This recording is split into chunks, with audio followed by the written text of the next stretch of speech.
চন্ডা কাকা, বল। গরম তো খুব পড়ছে, হ্যাঁ, মদ খাবো। মদ খাবি?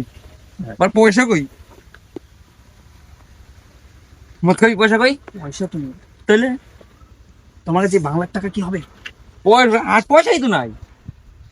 এখন কি করে যায়? তারা দেখছি ভাই। দাদা গাড়ি রেখে কোথায় যাচ্ছ? এই একটু জমিতে যাবো। হ্যাঁ সাবধান কিন্তু। আচ্ছা ঠিক আছে ভাই। আইডিয়া ভাই, আমার সেই